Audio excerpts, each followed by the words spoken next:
Hello, everybody, and welcome to the Atheist Uprising. I'm your host, Joshua Void, and tonight we're going to delve into a great interview. But before we do that, I just want to thank everybody who's inside the comment sections at this very moment. Thank you so much for stopping on by and listening in to our conversations. It means so much to me and for everybody else who's working in the Atheist Uprising. Also, I wish to thank our our patrons, Linear and Tart. Thank you both for really helping us do what we love doing, which is creating awesome content for you, the viewer. So I'm really hoping that what we're doing is definitely going to be beneficial for viewers and other individuals who just stumble on our videos. All right, so without further ado, or actually, KCA Randy, welcome. Nice to see you again, my friend. And Linear, welcome. Nice to see you again as well. Okay. And now, without further ado, I would love to introduce our guest for tonight, Dr. Mark Eastwood. Welcome to the Atheist Uprising, Doctor. How are you doing today? No, I'm very well, thank you, and thank you so much for having me on your show. And greetings from. I don't know. I look like I'm in some kind of blackout. But it is the middle of the night here in the UK. So greetings from Cambridge. Thank you, and likewise, greetings from Quebec. So before we begin into this interview, is there anything that you want to let our viewers know about yourself before we jump into it? So I am a non-executive and executive directors of different companies. I work mostly in technology and also within education here in the UK. And I do some activist work around people who have suffered with and are now recovering from or survivors of conversion therapy. Right. So before we delve in, because you said conversion therapy, what is that in particular, just for the audience to know if they don't? If they do know, then, but just in case. So conversion therapy is the attempt to change your sexuality from being a gay man or gay woman into being a straight man or straight woman. And it can either be done through clinical therapy, which I know around the world we're now starting to see a lot of countries banning, which is a good thing. Yes. And also in a religious context. And in my case, I endured both forms, so I do understand. I can empathize with people who've been in either or both. We'll come probably to a little bit of that later. I'll touch on it, but yeah, conversion therapy is something that that needs a good deal of banning. However, there are always going to be people out there who are going to try this. So, I think as part of that religious deconstruction that needs to happen for a lot of people. I agree. I completely agree. And it's horrendous that it still goes on to today in a sense. Mm-hmm. And how it seems to perpetuate no matter how far society has come. But hopefully with this we can kind of bring light to this horrendous act and bring it to an end. As you stated, ban it. Because that's what I think should be done definitely within our societies. So let us delve into, you stated that you were, well, actually, before we delve into that, you were part of a fundamentalist Christian cult. Is that correct? Yes, yeah.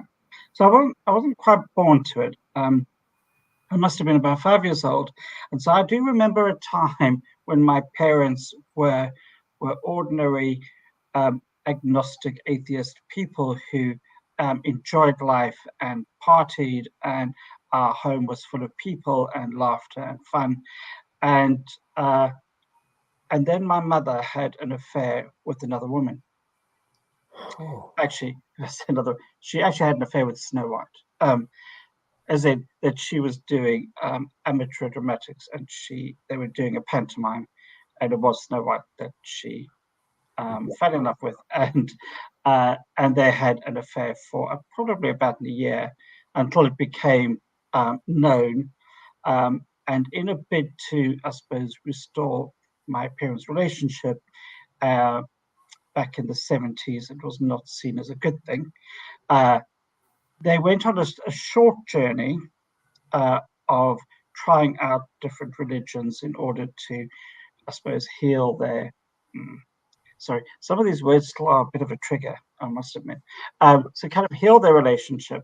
They got themselves into a Pentecostal fundamentalist church, Assemblies of God, and on that journey they did go to Jehovah's Witnesses.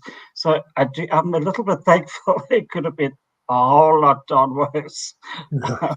Yeah. And and the Catholic, and maybe my mother should really be a nun, and I kind of remember this sort of rather horrid experience of suddenly being dragged around to churches and not knowing it, having a clue. By then I'm 6 years old, uh, and so we entered into what became really for me quite a long time in my life, then part of the sort of Pentecostal Christian church.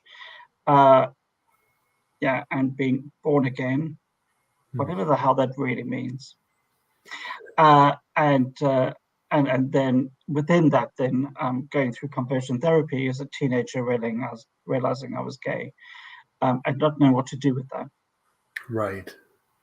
Right. And that must have been extremely difficult because, as you stated, you knew that you were gay from when you were a teenager, and now you need to go through this conversion therapy in order to write however it's supposed to change you, in a sense, to a, I don't know, a proper religious believer's thoughts and processes. But how was that when you were going through those conversion therapy? What was the situation like, and what is? But initially, I tried to do it by myself, just by using prayer. So using the pray away technique of God, please take this away from me.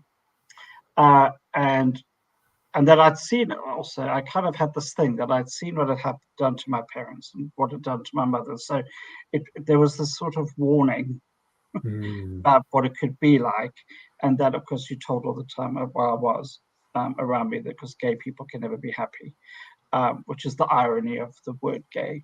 And therefore, you have to be straight because that's the only way. So, and by then I'm now, doing the whole, speaking in tongues, being slain in the spirit, doing the worship thing, even, part of the music group, and I'm doing all of these things, but actually really every day I'm struggling. I really am struggling. And so this thing about praying is not quite working. Right. So I then put my hand up for help. Oh, I really wish I had never done that, because then I the demons had to be cast out, and I went through this whole religious thing. Thankfully, not as bad as what I later read about, where they isolated you and put you into retreats and things. I didn't do that, but the minister decided that actually probably a good idea was to do it on a two-pronged approach. Let's do some clinical conversion therapy at the same time as praying it away, because it couldn't hurt, not half.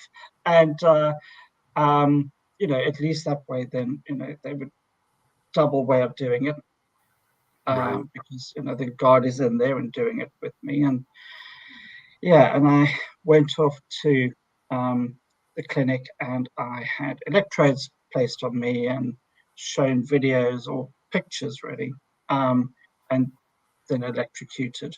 And I learned quite quickly actually that just to say, yeah, I get it, yeah, oh, yeah.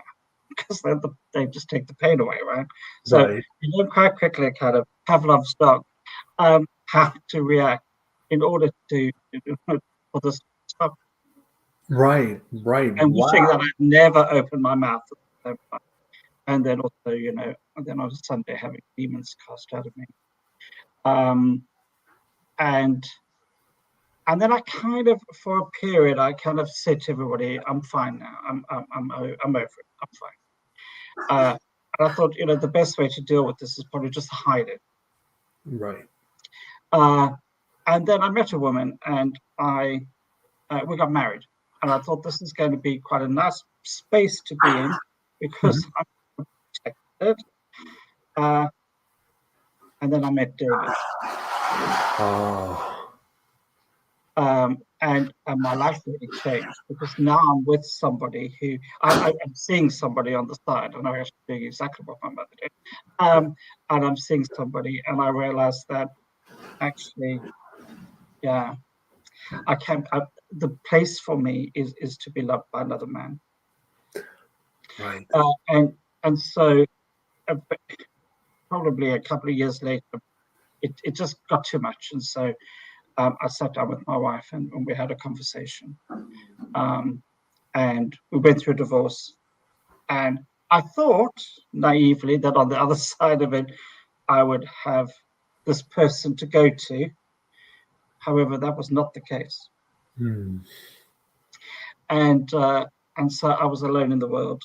And I really didn't know what to turn to. I didn't know how to think or how to react. The church didn't want me anymore. And I really think that's the moment, I think you almost sometimes have to be stripped down to realize, sorry, but what is it, all these things? What is it that I've been believing in? Right. Right. What is it? What is the stuff? Well, what is it that why have I been trying so hard Right. to, why did I put myself through that? Because there is some of it that was, I was to say, self-inflicted, because I was the one who did the praying initially. So what was it what was the reason that I started that journey? And it kind of shocked me because I realized that it was because I was really over-reliant on being loved by this imaginary God. Right. Right at that moment in time, I didn't think it was imaginary, but it was this really over-reliance on somebody else providing the thing that I should be able. I didn't love myself. And so I was relying on it to come to me instead of be part of who I am. And this being, this whatever, never talked to you, never talked to me. Right. I can't have, I can't say that I was, I mean, I had experiences, but I started to doubt those. I started to go, well, what were they? What was all that? And actually, is that replicated somewhere else? I mean, is that just whatever I was having, suddenly falling over and all of that? What was it? What was it? Was it bullshit or was it not? Right. And then I met somebody who, on the road of life, who had gone through deconstruction. And they said to me, I'm not going to tell you what to do. Because, atheists, we're not the JWs, right? That is true. Atheists, and gay atheists, we do not go around knocking on people's door telling the good news of Elton John. Now, do we? We, you kind of got to figure some of this out because there isn't a place to go to. There's not a church, an atheist place. Well, especially back then, there was nowhere like this now. So I had to figure it out in the 90s, and so that journey, it took a while to deconstruct because there are hooks and things. I think at the beginning I said, that word I used was a trigger. still, they can still hook you. I know people tell me, "Oh, blessed." Like there's a cold chill down my spine. Right. Right. It's I probably completely, because like definitely when you come from a place that has done definitely these type of things, conversion therapy, and let alone makes you seem like you're not normal within the world and everything like that, and you feel isolated and all the rest. It really feels that, or when you hear something that brings you back to that, it makes sense that it can send chills down your spine, because it just reminds you of those times where everything wasn't the way as it seemed. And it's exactly, yeah. mhm, And so it took me a while. I did have to think about being in situations where people were clapping, right. because it was very Pentecostal. So yeah, it's all the clapping and the singing, and so those things I really did have to be quite careful of initially, because they were definitely they could drive a reaction. Um, and then I really realized that actually this conversion therapy stuff actually was a trauma. That Mm, it wasn't just a thing that just happened and some electrodes and some praying and demon casting. And it's every bit as horrid as it sounds. That actually, you know, those things can cause a trauma. absolutely. And so it's part of that journey was to recognize what the trauma was, Mm, and what were my triggers so that I can deal with those triggers. And there's still some today that, all these years later, that I still have, right. um, and also around, in relationships. I have Mm, I have some iffy family relationships, um, even with a sibling, simply because of this. Yeah, one who stayed in and one who didn't, and yeah, yeah, I'll that pray, makes sense. I'll pray for you. No, you don't need to. I'll pray for you. Uh, and that kind of thing, that that uh, it's a mess, really. It creates an awful thing. And so if I look back, what these two, my parents went off to do, which was to create some kind of healing, well, most certainly didn't. Most certainly did not. And my mother died really young. She was 49. And I think that part of all of that had to do with the trauma that she had endured. When it was years later when I realized she'd also gone through her own conversion therapy, Right. um, that she had stayed with my father, but actually really, really um, did not enjoy that at all. And and she really wanted to be with a woman. And I could tell that.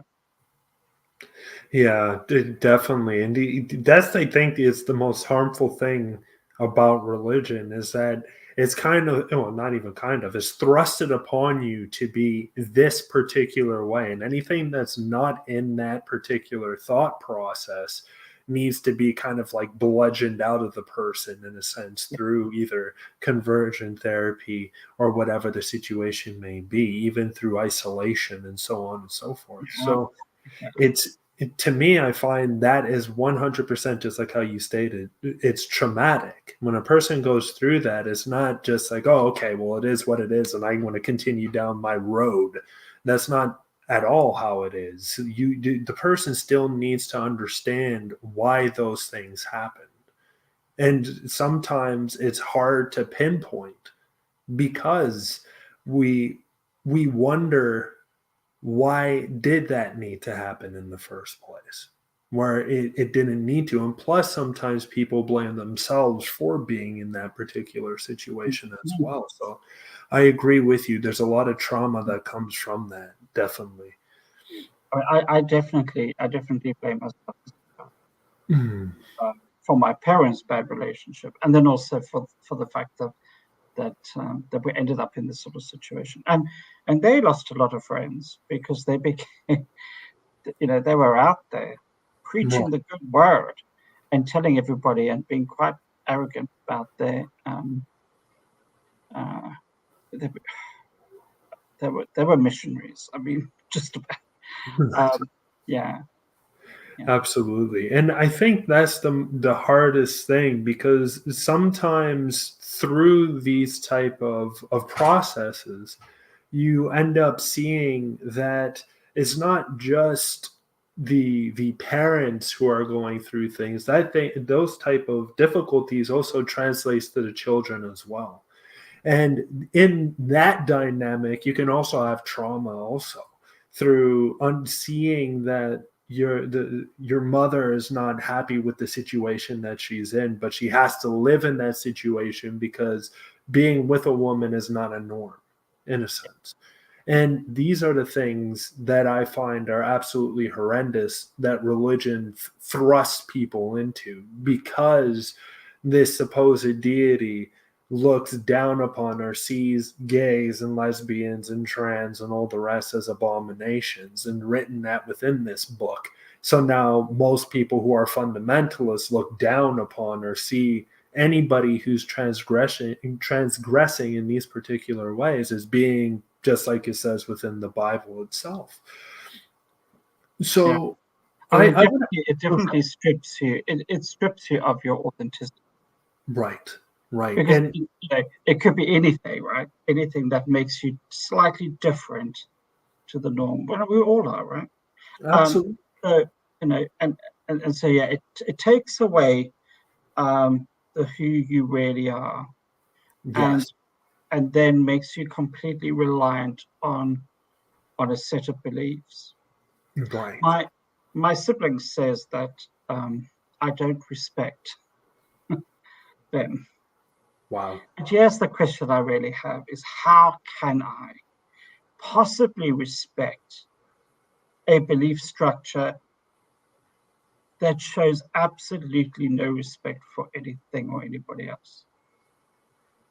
How can I possibly show respect? And so that is that's tough, right? That's really hard. And so I think that that deconstruction process and deconstructing process is tough. Because it's going to mean that you're going to be at loggerheads with some people that you love dearly. But I've learned that actually, you know what, life's too short, and we've just got to get on and be who we are, and that's kind of the end of it. Right. And I think that's also the huge problem as well, just like how you pointed out, is that it even comes from this infighting, even with family members, and just like you stated, the people that you love, because they have the ideology that you no longer have, and now they see you as transgressing upon their beliefs because of whatever the situation may be. And henceforth, it becomes so much harder. And I think that's why religions are so powerful as well, is because they make you feel like you're the odd person out, in a sense. They make you feel that, okay, if you don't follow us, then you're going to be an outcast to society, in a sense. And from that point, the person feels that, look, I am truly alone. And for me not to feel that way, I either need to shut down everything that I am and just go with the status quo of what that religious institution tells me to do, or I continue on my path and I just say, well, just like how you stated, live and let live, in a sense, and just continue on that path.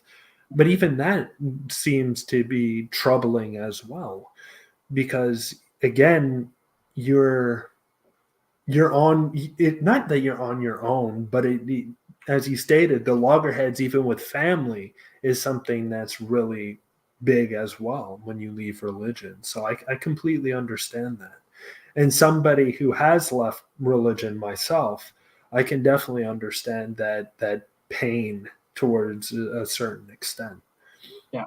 So and as I said, that the difference is, of course, is that we don't have that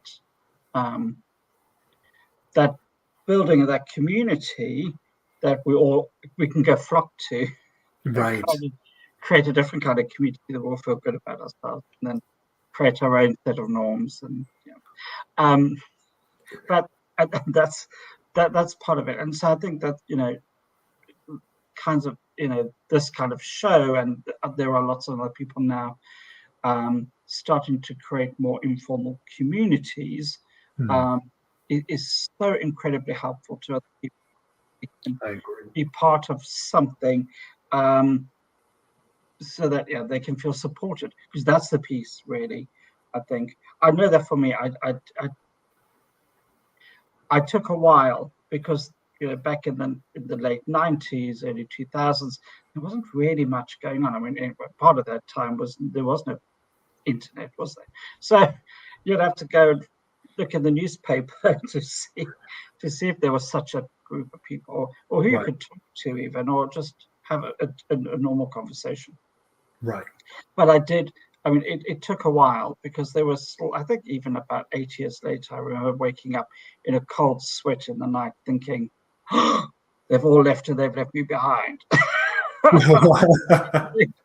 What the bloody hell? But there were some really good fundamentalist films, Pentecostal films, that were made in the 70s. Thief in the Night was one of them, and Being Left Alone, and The Rapture, and all that nonsense. And so I've been fed all this stuff as a child. Right. So obviously it played on my mind that Right. I remember actually doing that in a cold sweat, and thinking, and then again, there were times in that journey out, in that deconstruction, it doesn't happen overnight. You got to let it go, but there are moments where you kind of go, have I made the right decision, or am I going to find out one day, like, oh, you should have struggled, your life was a struggle, which means you get a bigger crown in heaven. Right, exactly. I'd rather have the virgins thing. But anyway, right. But that's actually something that I would love to discuss as well.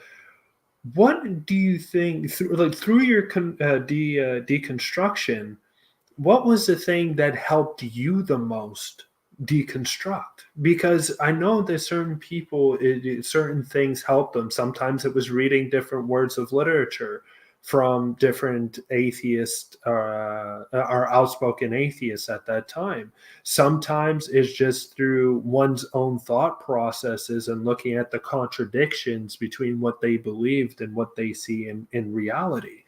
And stuff like that. What was the very thing that helped you on that journey to deconstruct? Because as you stated, at that point, it was kind of like once you were stripped from everything that you were, in a sense, and now you had to create something else, or actually the authentic you. So how did that go about, if you don't mind me asking? Yeah. I probably took a number of things. One was that I vowed never to step inside the church. That don't go and stick your head in the lion's mouth, right? Right. So I am sometimes perturbed when I hear, especially people who've gone through conversion therapy, saying, "Oh, I'm trying to find a church that will accept me." Wow. Okay. Right. Wow. I want an affirming church. Does that actually really exist? And so there are a lot of people are struggle there with. So I'm sure, and for people who don't know, I mean, conversion therapy, we call it pray the gay away. Right. But there's what is called side B, which is gay without the lay. So they talk about, you can be gay, but you can't do anything. You got to kind of be celibate. So Wow. Which is just as dangerous, right? There's no Right. difference between these two. They are just as dangerous and nasty. I completely agree. So I found that the first thing I had to do was actually just go, church is just not for me. I just got to walk away. Right. And just, that's a place that I mustn't find myself gravitating to, no matter how hypnotic it is. I mean, and there were times that I would come very close to wanting to walk into one. Go, Right. no, don't do that. Don't put your head into the lion's mouth. Right. I did a little bit of reading. Now, that was a struggle for me because obviously I'd been told to keep away from atheists. Far away. You don't even touch them because they could infect you. So, Right. kind of reading about it, yeah. In the early days, I found that I tried, and I found that a little difficult. Especially, people. I would still not blaspheme, and now Right. I swear like a trooper. And I don't care. Uh, but initially, if I did, then I would feel a bit cold about it. Oh, Right. it didn't fit. But those are things that you just kind of got to go through. Um, I think that nature taught me. So being out into nature, going to natural history museum type things and learning about how the world was created. Right. Because at school, we never really learned that type of thing. And of course, I was taught all these, and you'll know this, right? So you taught all these stories. Well, this is the thing, actually. I really had to forgive myself for being stupid because I felt so stupid on the other side. Because I thought, how the hell did you believe that happened? What? Why? Why did you believe this nonsense? And so I had to really forgive myself for that, Right. even though I still think forgiveness is a religious construct, and so I don't really go for that either. But I kind of did have to go. You know what? Just let it go. Don't worry. Don't keep on it yourself about you're an idiot because you were a child. Don't forget, you were a child. You were taught these nonsense things, and we had religious studies at school as well, so you were taught it there. So it kind of was. Yeah, I believed it. I thought it was fact. Like, yeah, what shit and that's part of it, right? Because you get the children and you indoctrinate them, not the parents you want. It's the little The children kids, that come to yeah. Sunday school. That's who they really want. And then they kind of got them for life, right? And also they bring, if you give them nice things to do, then they bring their parents every Sunday to listen to the lashings of nonsense and give your money. Right. So, which is another big old thing together. Um, so yeah, I found that I really did have to work it out. I had to write some things down for me and then get rid of it, just so Right. that I could understand what was causing some of the angst that I was feeling in the deconstruction process. What every time I kind of, oh, this is getting sticky, but why is it sticky? And one of the things was that I suddenly realized one day that we sang this stupid little song in Sunday school, and it stayed with me. You know, Jesus loves me. Da, da, da. I am weak, but He is strong. So, and I honestly believed that I was weak. I realized, what the hell is that about? How did Right. you get there? How did you get there? That you believed all this stuff. So yeah, a lot of forgiveness. And I think other people may recognize that you do have to say, I was an adult and I believed it. Like, oh, wow. Right. And the story, the chronology doesn't work, right? So, also watching a lot of stuff on how the world was made. Right. As simple as that was actually eye-opening. It was like, oh my God, I didn't know these things. Yes, where was I? Right. Yeah, I realized how sheltered I had become, and I was brought up incredibly sheltered. That my life had existed around church and that community, Right. and then of course the worship. That gives me a cold feeling now. Right. Yeah. If anything comes of it, see it. Exactly. I do go, ooh. No, I completely agree. I completely, and that's the thing that I also feel as well.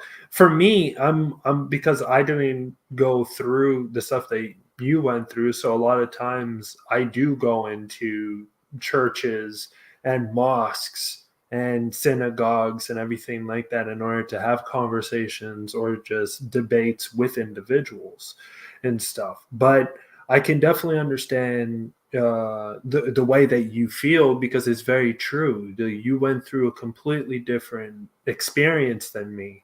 And through that experience, I completely agree that it's rather than put your head inside the lion's mouth, it's just like, okay, let me just leave the lion alone entirely. So I completely agree with that. Also, there was something that was that Linear stated, which was a bit funny, because when you stated that you can be gay, but you can't be lay, or something towards that extent, she heard it uh, as gay without delay. So it was hilarious, and I was trying to, because I was listening to you, but I kept reading that too. So I'm Well, yeah, that's my advice. Actually, you must be gay without delay. I yes. So all in all, back to what we were talking about, I think one of the really good things that what we're doing is that we're bringing forward new ideas and new concepts to individuals that might not have heard these ideas or heard these concepts before. Because just like how you stated, there's so many different experiences when you are within religion, and certain people have different experiences from other individuals. And as you also stated, a lot of times a person needs to look at themselves first and literally need to ask questions. How did I fall for this? How did I? Because for me, I was a Catholic and then went into Islam and then left Islam. So not only was I in one belief, I was in two different belief systems. And then I have to think about, well, how did I get enwrapped in these beliefs? Yeah. But the question is that I think, just like how you stated, you need to forgive yourself first. And not only just that, but understand that when one is young, one is extremely influenceable to good things and to bad. Yeah. And it only matters what you are around, in a sense, that can then influence you in a good way or a bad way. So I think that is the first major step in deconstructing, is understanding yourself, and also not stunting yourself, but realizing who you actually are, in a sense. And I think, just like how you stated, that is a great experience of deconstructing before internet and everything like that, is just experience. Look at, go to museums, go to go have walks in nature, all the rest of these type of things, because it can actually open up your eyes to a lot of to the realness of the world, rather than what was instilled in that particular person as a child. Yeah, and I think when you do that, you do see things in a very different way and with a different perspective. Right. And then I was never really good at sciences at school, and so I think, and that's part of the problem. I realized afterwards that actually I wasn't, because I was taught at home that what I was being told at school was wrong, and so I made my mind up. To me, it was an opinion, not a scientific Right. thought and research. And so later on, really then starting to think about science in its proper way, and how does how was the world created? How did we get here? What were we doing? And thinking about it, and also just how people play out. I mean, I was taught to be terribly bigoted. I would never have dreamt of thinking I was, but actually, yeah. So those things, and that's again part of that thing about, if I hear women are like this and men are like that, it does normally come out of the mouths of Right. Christians. Well, not only Christians, but Christians are quite good at that. Right. Um, and I think it's simply because they want to follow the rules, and so we behave in a certain way, and we treat people in a certain way, and men are the head of the house. Bullshit. Right. You equal. And, yeah. So I think, it's definitely been it was an interesting journey. I'm glad it didn't consume my whole life, because I can imagine that how much harder it would be. Mm, Some people, lead most of their life like that, or struggle in the deconstruction right. phase, because that's when the yearnings of wanting to be part of community pull them back, I think, or want to make sense of it. And you can easily be. As I say, I drew a line, a hard line. I mean, it's not a line that I live with still today, because actually, I married my husband in a synagogue because he's Jewish, and so I did that out of respect for Simon. But yeah, we did that, and I was comfortable doing it because it didn't have. I certainly wouldn't have done it in a Pentecostal church. Right. But yeah, but so I think there's that thing about that. Eventually, you want to get to a phase where you can go to somebody's funeral and not freak out. Right. And I think it's still choosing about what kind of thing you do, and do your research and understand what it is that what you're looking at, and just the experience. I remember early on missing the experiences that came with the high, that Mm, came with that sort of Pentecostal worship stuff. right. And I'm glad, because you could easily go off and do drugs instead. I didn't, but actually, I did some research into it, and saw how people emulated that, and showed how it happened, Right. and Right. how you're using music, and you do that, and you can Hmm. impact the heartbeat, and then you can and once I found, there's like a formula. Right. That's interesting. Exactly. And also, one other question that I would love to ask is that now, as an atheist, are there still certain things that perturb you, for instance? Like, for instance, I've heard a lot of individuals talk about hell, for instance, or talk about the feeling of what if I am wrong? Just like Yeah. how you stated beforehand. What if I'm wrong in that there is this deity that is up there when I pass away, and he tells me that, look, I wrote this book, or I let men write this book within my influence, and yet nobody followed it. Is there still that kind of lingeringness in you to be like, what if, or has that completely dissipated? Well, it took a long time. Mm, It lingered around until I sat down one day and I thought, well, if I'm put in that position, what do I say? Is there mm, something a bit clever I can say? So I meet this deity and I go, oh shit, I didn't realize you existed. right. You naughty boy, you walked. I thought, I just turned it around and go, it was your bloody fault, right? Because if you just spoke to me, then we'll be fine.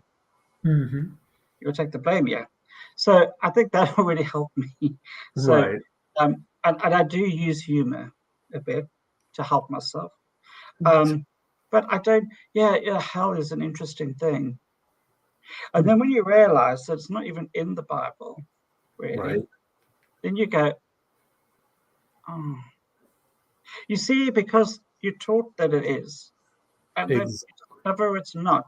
And then you realize, hold on, I've been lied to. So if I'm lied about that, what else am I lied about?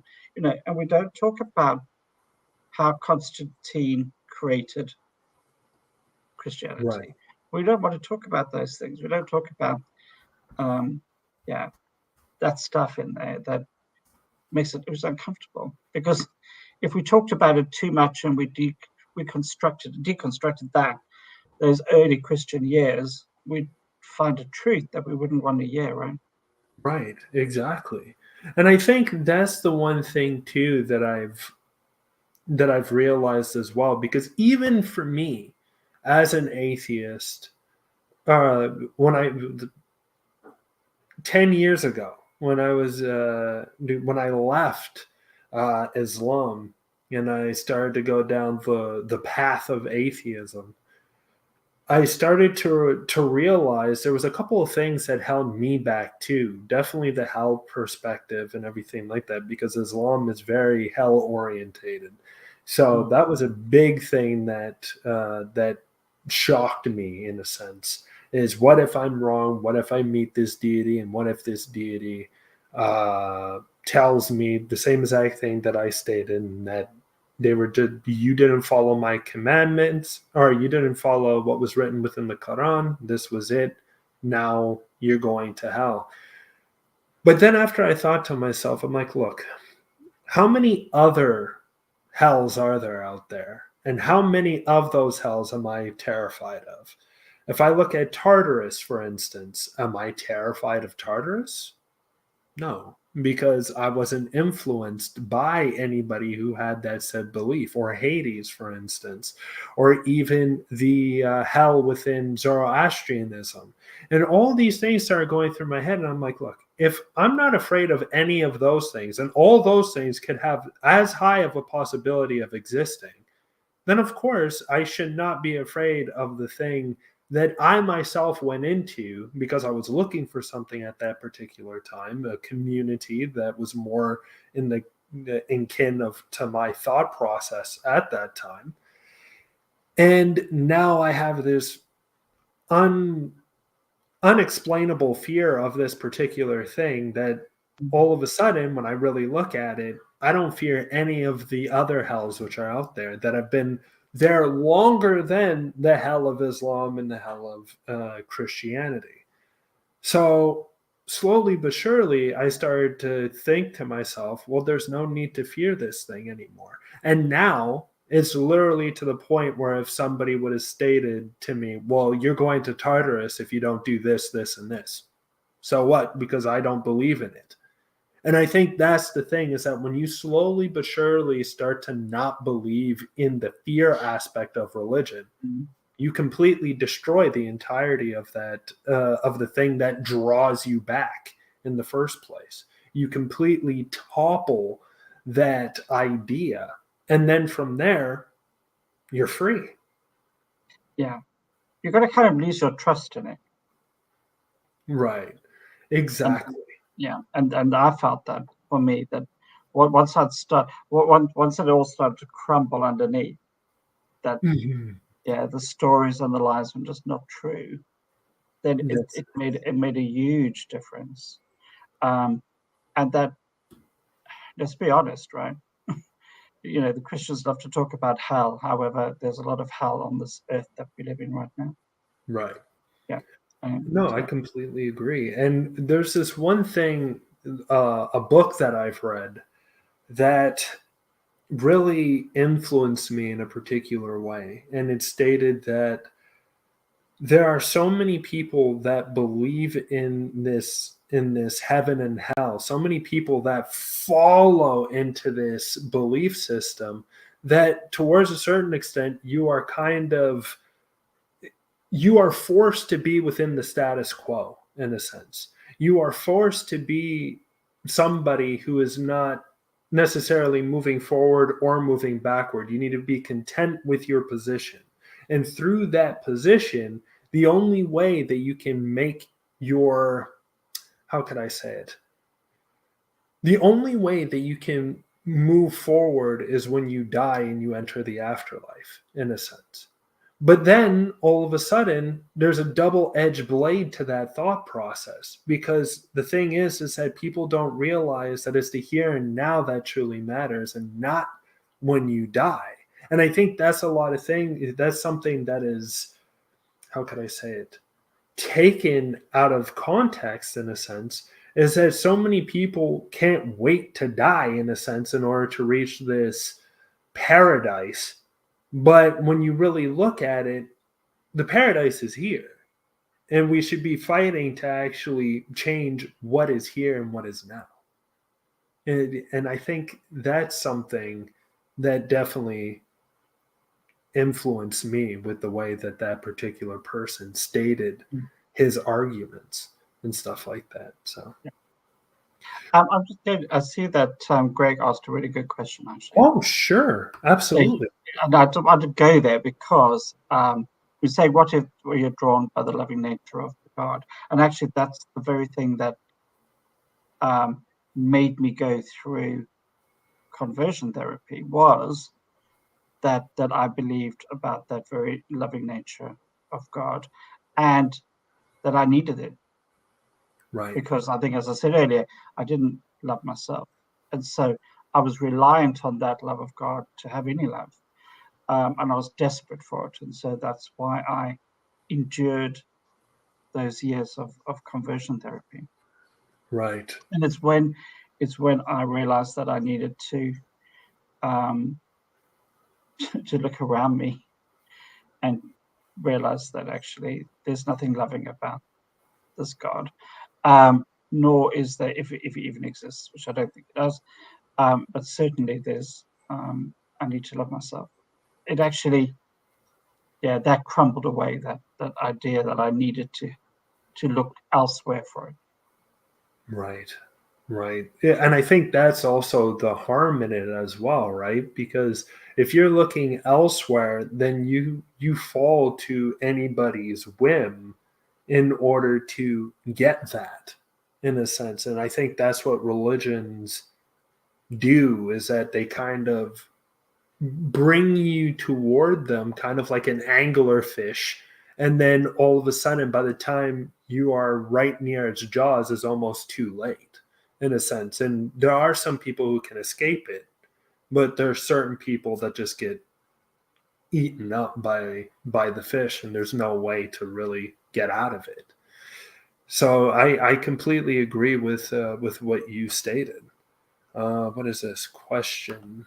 What reason would a man starving to death, hungry, no food, what reason, what logic would that starving man refuse real fish and bread given to him to eat?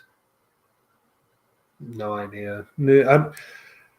I guess that Wesley Curry, you're trying to state with Jesus, correct? And henceforth, because he gave them loaves of bread and fish, that why wouldn't somebody worship a particular person who has done that?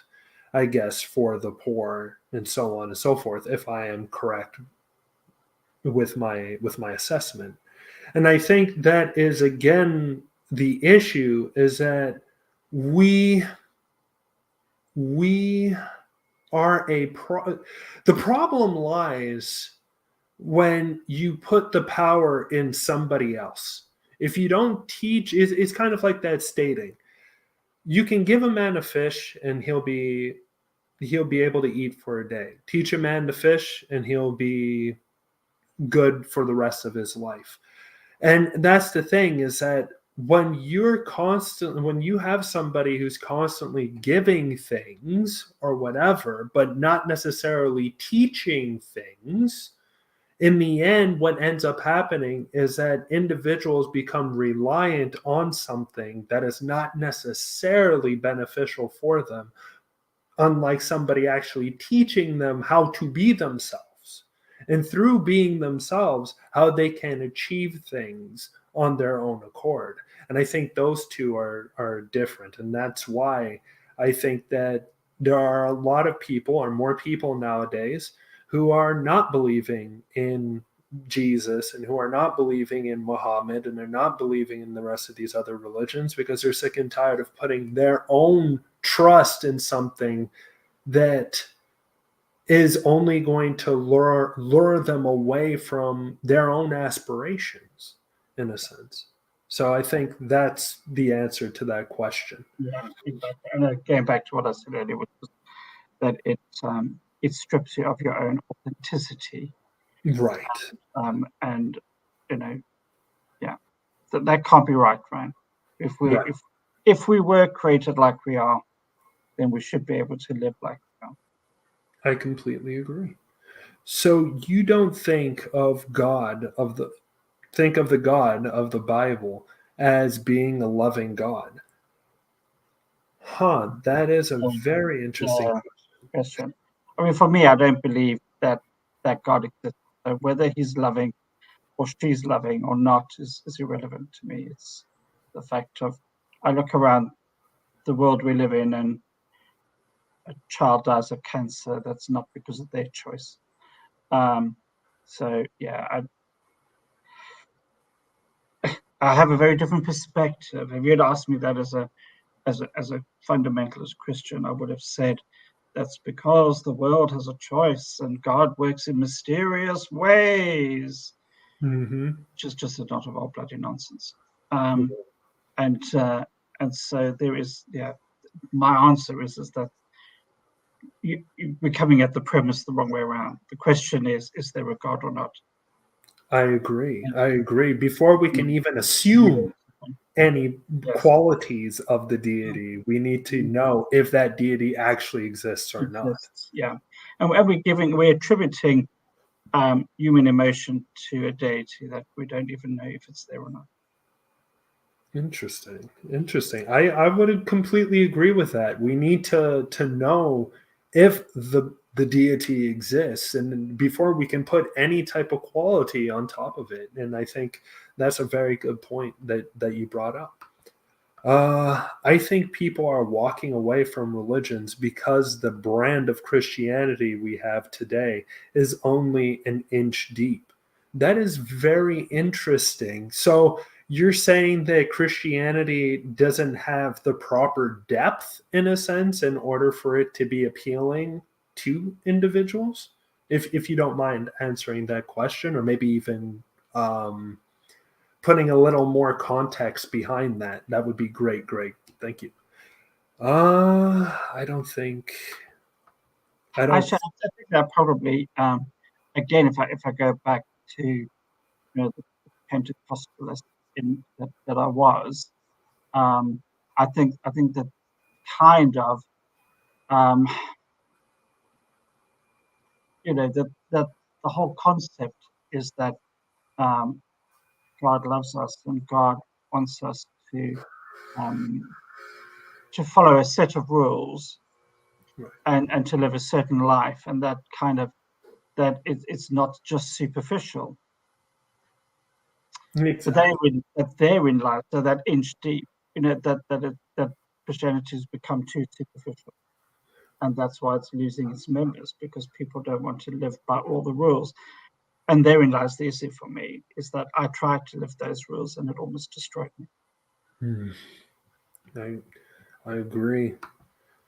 I do agree. If you don't believe in him, there's no reason to think if he's loving or not. Yeah, completely agree. And I think that's where we need to look, is that if there is any evidence, because I don't think people would turn away from evidence if there were, of this particular deity and stuff like that. So I think that for both individuals, both atheists and the theist, need to come up with proper argumentation towards a certain extent, if anybody was interested in having that said argumentation on what is a good argument to show if God does or does not exist. And I think that's the thing that truly matters. And then if we finally do agree that there is something that's there, then we can start tacking on whatever qualities that it seems to have. However, I think that's, if we're tacking on qualities before even having the deity even there, I think we're kind of shooting ourselves in the foot. Yeah, and then that's where the stories come from, right?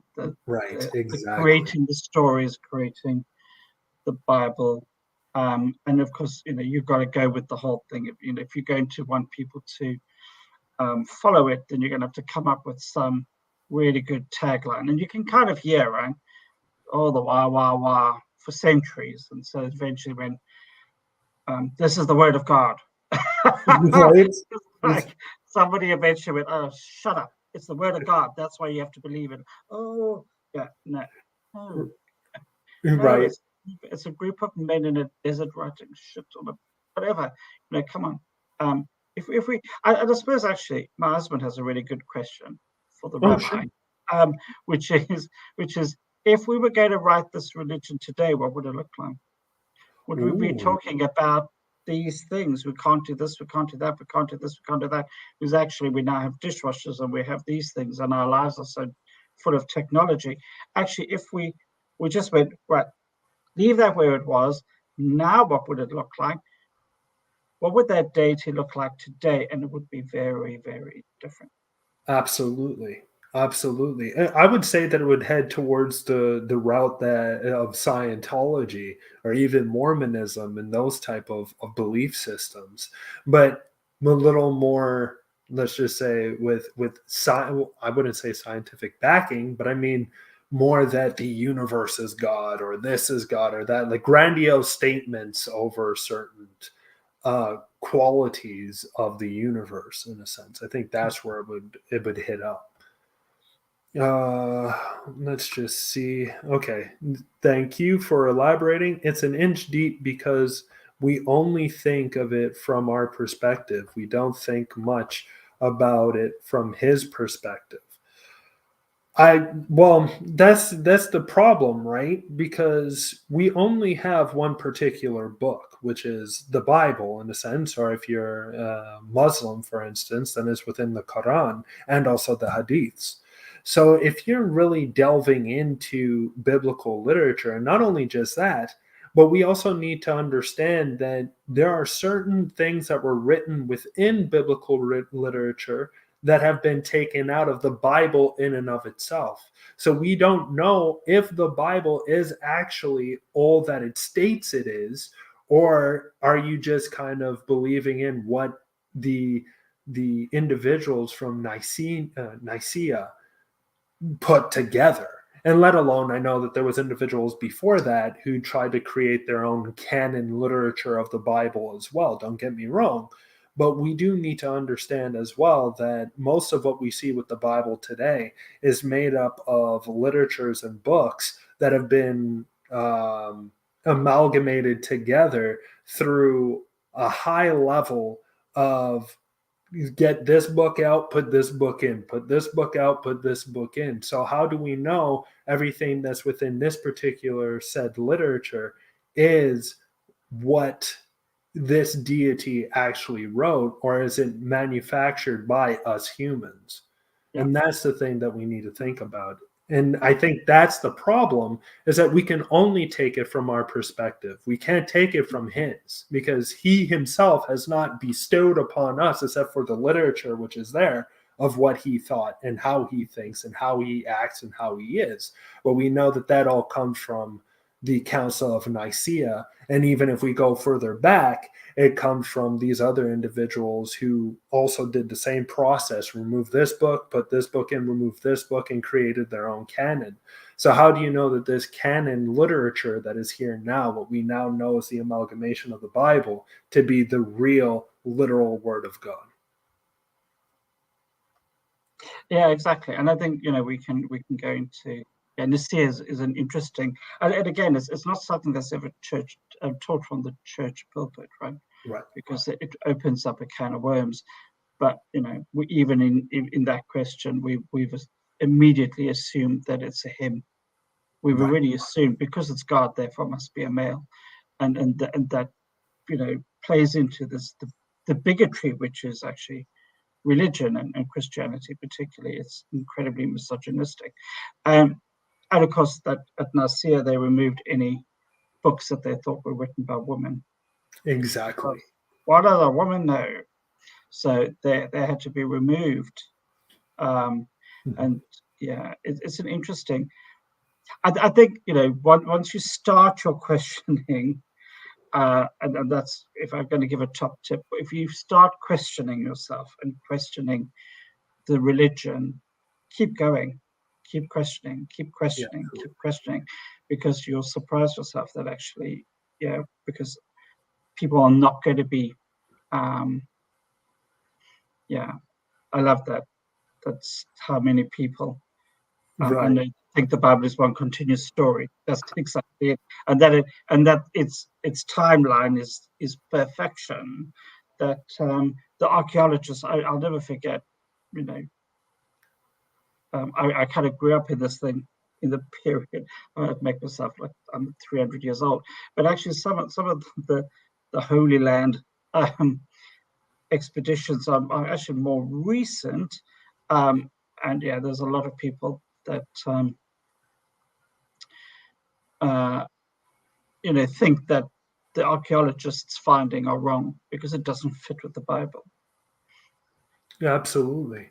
Absolutely. And I think the other thing too is that when you look at archaeological minimalists, for instance, who look at the Bible as not necessarily uh, actual true history, but just as an amalgamation of stories and everything like that, what we slowly but surely start to see is that the archaeological evidence, even within Jerusalem in and of itself, actually shows something, or not Jerusalem, but Israel, my apologies, actually shows something completely different. And what we actually see within that is that the Davidic line, which a lot of Jewish individuals and also Christian individuals see as the as this huge empire that came from these biblical believers or these believers of God, in a sense,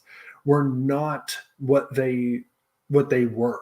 Because what you really look is that the actual Davidic kingdom was extremely small and wasn't anything like how the Bible claims it to be. And if that is the case, then what we can literally start to see if we go further and further back is that the evidence slowly but surely becomes nil for anything from Abraham to Moses to Mm, Adam mm, and so on and so forth. yeah, So we really need to look at that and take that into consideration as well. absolutely. And also, it's about looking at the same story from different perceptions. So Right. you get this lovely story of Moses in the burning bush, and then goes up the mountain and spends how long up the mountain, and then eventually coming down with these tablets, right? That's one story. That's one perception. Yes, the other perception. Mrs. Moses can't find her bloody husband and been everywhere, and now here he comes, and she says, "Where have you been?" And he goes, "Wow, there was a burning bush," and she's going, "And then I went up the mountain and got, who have you been with? Who have you been with? Who have you been? Who have you been with?" If you just think, there's a whole different perception of it. And so, yeah, it brings into question this thing about, these lovely stories. But the truth is that, well, the problem is, of course, as a child, I was taught that these were true, that actually everything that was in there was, and that it was a history book, and Mm. that it was to be believed, and that is what caused so much trauma for me. And that undoing it is all about questioning and being open about Right. it. I completely agree. Do people know why books were left out of the Bible? Well, there's many theories. That's the thing. There's many theories. There are certain theories that is based on um, that they were made. Those book of literatures were made after the actual beginnings of biblical accounts, so that they left them out because they had no relevance for the earlier literatures which were there. There's other theories that there was certain hypotheses of God, for instance, just like if we look at what were they called again? There was another sect of Christianity that Oh, was very oh, strong beforehand, I can't. Yeah, and I forget what it's called, but that particular sect stated that Jesus wasn't God in a sense. He was kind of like a prophet, but he wasn't a God. And henceforth, that Jesus, in and of himself, was somebody important, but God couldn't have children. So there's no need to believe in that particular idea. And that's and that was actually one of the, I want to say biggest sects, but it was one of the biggest sects at that time of the small Christian communities that were slowly but surely building during that particular time period. So if we really look at these type of ideas, which individuals were right and which individuals were wrong based on their assessment of what Jesus really was, and let alone if we really want to delve into it, did he even exist? That's a whole new can of worms that are opening up today. So we gotta again, just like the God debacle, we need to walk a very thin line when we even talk about Jesus in and of himself, and which particular beliefs of Jesus were real beliefs during that time of everybody kind of having their own idea of what Jesus was. Yeah, and even that, I believed that he was a real person because the Bible says so. Right. Yeah, Right. and again, you're not taught because you're not taught the truth. Right? You're not taught the whole. Because again, if you taught the truth, then you wouldn't believe in it. I believe that. And so you have this kind of these gaps, and a lot of those, a lot of the stories, you can find them elsewhere in ancient Egypt. You have virgin birth, and paganism has it. So yeah, it's not original either, Right. which is interesting. Is it? Actually, the Christian stories are not original. They weren't. Yeah, they come with a lot of other mythology, and repackaged. Exactly. Just like with the idea of hell, for instance, where Christians have different ideas of that and everything like that. Where when you look at Sheol is not a hell. It's just that in a sense, it's sort of like where the body goes once it dies. But it's not a hell. It's just that's where your body goes in order to be destroyed in a sense, and that's predominantly it. So when we truly delve into these ideas, and then we look at, well, where did a hell really come from then? Where did the idea of hell come from that the Christians use so often? And then when you really delve into it, you see that they borrow from Zoroastrians, and they borrow from the beliefs that were around them at that time, which was Hades, and also Tartarus, and all the rest of these other places, which were so gloom and doom and everything like that. And they realized, look, how do you keep individuals in is by scaring the living daylights out of them, by stating, this is what's going to happen to you if you do leave. This is what's going to happen to you if you do have these change of thoughts, or if you act in this particular way. And not only that, but certain people say, well, it's the detachment from you and God. In a sense, there's a distance between you and God, and henceforth it's like hell. But then again, I need to ask, is that detachment really like hell? And if so, what is the hell that is being detached in a sense? How could you? There needs to be much more than the separation from God, because there needs to be some sort of realm that is there for you to delve in, no matter what the situation is. Because a lot of Christians aren't annihilationists like Jehovah's Witness. So where do you go if it's a separation from God? And are there other individuals there? Because if there are, then you have a lot more people who are with you who have the same exact idea. So I don't necessarily see how this is some sort of torturous happenings, in a sense, by being separated from this particular deity. But right, I went on a tangent there. My apologies. So, okay, so let's delve into this. Skeptic, that's your belief, though. Have you studied to see that the criteria was stated to be and whether do you know the base? Okay, so this is just a conversation between Skeptic Haven and Greg.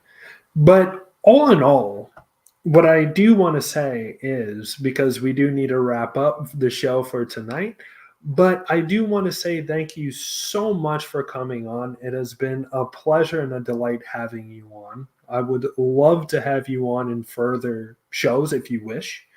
Absolutely. Oh, we can carry on the conversation. Oh, that would be magnificent. Okay, I'm happy for that. I'm definitely happy for that. We can definitely do that. And also, is there anything that you would like to say before? Oh, yes. Let me just ask you one more question before we go. And that is based on, because you're a part of a lot of groups that want to ban religious therapy, not religious therapy. What is it called? Conversion therapy. Yes. Yes. So, what are these particular groups, so that if anybody else wants to help ban these horrible practices, that they can jump on and delve into it themselves, or maybe sign a petition, or whatever the situation may be? Well, should I give you a list of the best ones? Absolutely. A couple that I'm involved in are for people, and are slightly restrictive, only because they are specifically for people who have suffered Right. conversion therapy, and so some of the conversations in those need to be they provide lots of support around it, and so but I can definitely give you some that do that.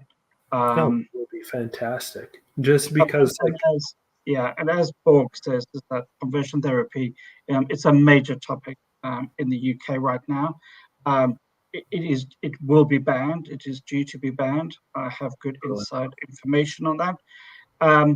They are, though, trying to write a bill and a law that still allows for people to transition. And we've got to be careful that in banning conversion therapy, that you don't, in error, prevent people from transitioning.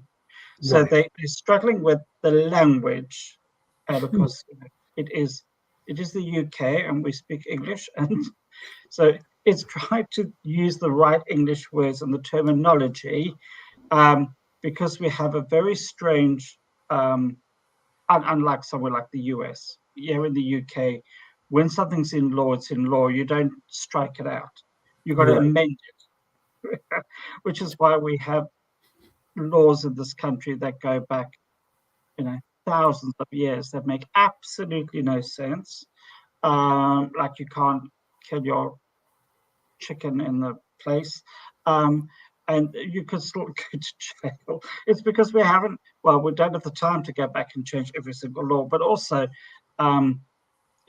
language is important. So they're trying at the moment to try and word it in a way and present it in a way that really it gets to the nub of it. But it's a huge conversation that has come up, and hopefully we'll get there, and we'll get there sooner. But I think actually if we talk about it, and people hear about it, people will support the ban. But also, banning is important, but actually better is to stop people like me having gone through it in the first place. Right. That's really what you want to do, and that comes from conversations like we've had tonight.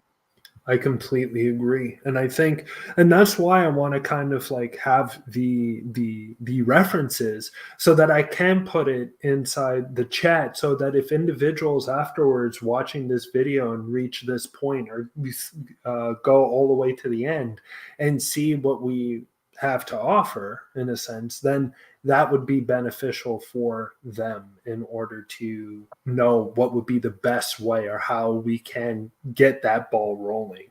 Because just like how Beej stated, it is banned from Canada, but there's also a lot of places where it's still allowed, and the fight continues because of that.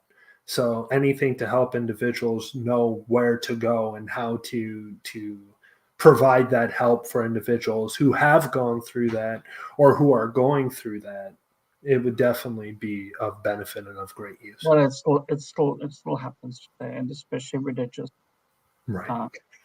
conversion therapy. All right. Is there anything else that you want to say before the end of the show?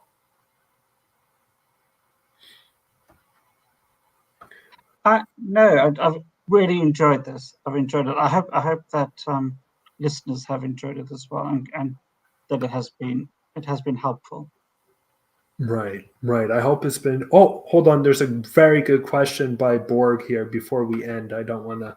So, will it be banned for trans? Because I fear they trying to find a way to make it make an exception for us trans people.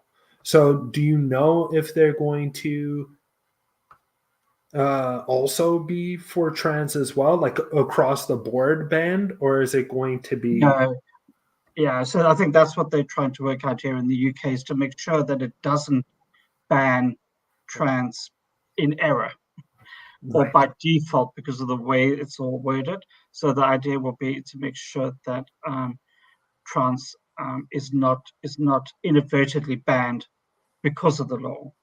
Ah. And at the same time put in some good safeguarding for children. We have got cases in the UK where children have undergone transition because parents have decided that they don't want to have a gay child. They rather have them change gender. And so, and we know that this does happen, and we need to protect people from that as well, because that is conversion therapy, right? So it's got to be, it's got to be the right safeguarding to protect, but protect everybody, and that's what makes law so difficult here in the UK when you're trying to do all of it at the same time. But yeah, watch the space. It definitely is on its way. Okay, that's good. That's good that's what they're trying to focus on, is just like not to exclude anybody or not that it ends up harming other individuals, but really making it broad enough so that individuals won't be harmed within this process, or at least within this bill. So again, thank you so much for coming on. I want to thank everybody who's been watching. It is I really do appreciate it, and it definitely helps. If you really like our content, please hit that like button and subscribe. Also, we do have down below in the description our Patreon account. If you want to go there, check it out. If not, no worries, it's fine. And again, thank you all for coming. I really do appreciate it. And come by tomorrow. The show will need to be pushed back though at around maybe 8:39, but we are going to have actually Borg Skeptic on tomorrow, and she's going to be talking her experiences within Jehovah's Witness. And not only that, but she's also going to bring in the trans aspect as well, and how her transition really how it unfolded. So if you're all interested in that, please jump on. It's going to be fantastic discussion.